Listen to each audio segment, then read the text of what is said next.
Okey, bila sebut tentang talaqi dan musyafahah, inilah satu antara saya sebut mukjizat Quran sebenarnya. Sebab Allah antaranya menyebut dalam kitab Al-Quran, inna nahnu nazzalna dzikra wa inna lahu lahafizun. Kamilah yang turunkan Al-Quran ini, yang disebut nama lain bagi Al-Quran Az-Zikir, wa inna lahu lahafizun, dan kamilah yang betul-betul menjaga kitab ini sampai hari kiamat. Dan cabaran Allah untuk mendatangkan Quran yang sama ataupun menyelewengkan Quran ini terus menerus berlangsung sampai hari kiamat. Dan sehingga ke saat ini tak ada pun seorang yang mampu daripada zaman pakar bahasa Arab di zaman Arab Jahiliyah sendiri, yang pakar sastra Arab pun tidak mampu mendatangkan satu surah dengan yang sama dengan Quran, bahkan satu huruf, sehingga Allah cabar satu huruf dalam Quran. Sad, Nun.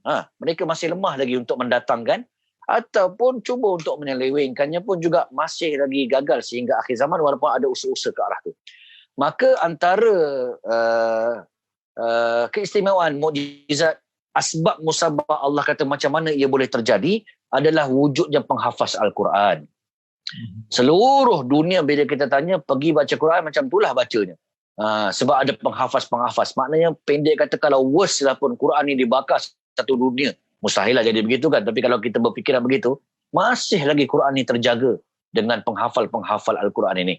Maka inilah yang dikatakan mukjizat. Maka mukjizat Al-Quran ini untuk mengekalkan asbab musababnya, antaranya dia tak boleh main belajar begitu saja. Kalau online ni adalah juga nampak mulut, nampak juga guru kan.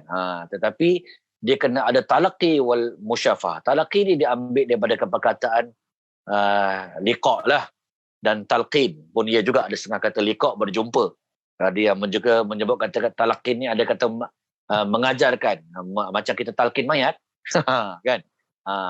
Itu antara masuk talaqi. Jadi Quran ni begitu juga, dia kena seperti mana Jibril bertalaqi ataupun Nabi Muhammad bertalaqi dengan Jibril, dia sampaikan iqra bismi rabbikal ladzi khalaq.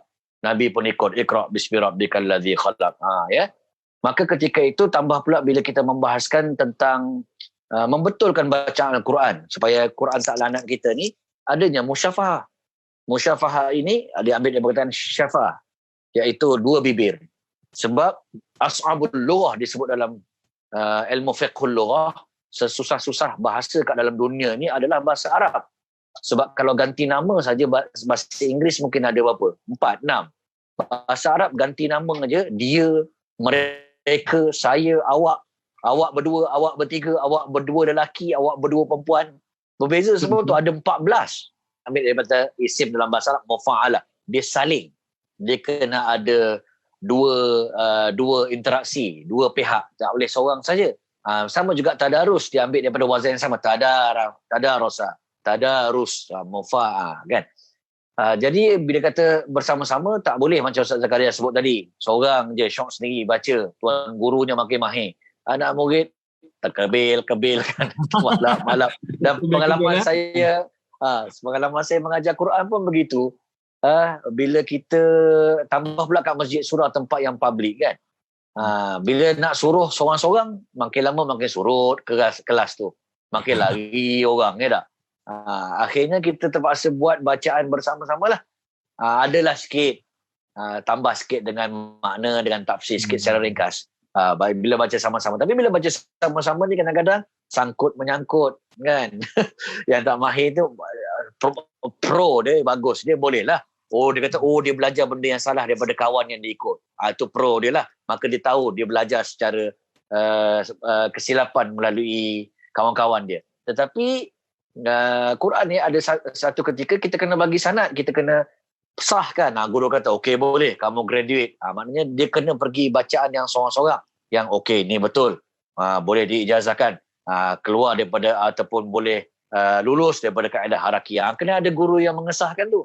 Jadi tak lari juga, ada satu ketika kita memerlukan juga pengesahan daripada guru hasil daripada bacaan kita yang betul. Maka kaedah musyafahah ni, dua hala ni perlu diadakan. Dan pengalaman saya juga dalam mari mengaji ini kan, walaupun ialah masa saya buat kat TV dulu kontroversi lah juga, kontroversi yang baik lah moga-moganya.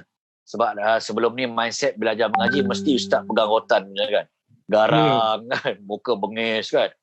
Kan tiba-tiba kita kita buat mari ngaji sampai balik bola, main skipping kan. Ada interaksi budak. Tetapi dia mendapat feedback yang baik. Sampai fenomenal lah 2-3 tahun Ustaz. Dan orang mencetuskan minat untuk belajar lagi Al-Quran.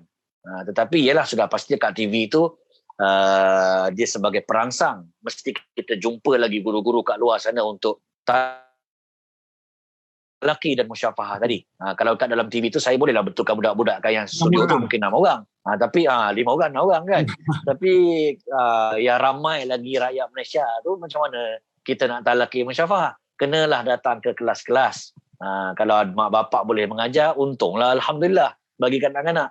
Kalau mak bapak yang biasanya anak jenis tak makan saman apa yang mak bapak cakap, dia lebih percaya ustazah dia, ustaz dia berbanding mak bapak dia walaupun mak bapak dia ustaz juga. Betul. Kenalah cari ustaz-ustaz kat luar yang boleh betulkan bacaan kita talakai musyafahah. Dan saya yakin Ustaz Nasaruddin sendiri ada kaedah haraki dia menggunakan cara yang cukup menarik. Ya, dua ada talaki musyafahah, ada aktiviti tariannya katanya. Tarian-tarian yang okeylah, yang sesuai dengan tajwid untuk kita faham lebih mudah, lebih simple dan akhirnya boleh membaca dengan betul dan lancar orang Perak kata.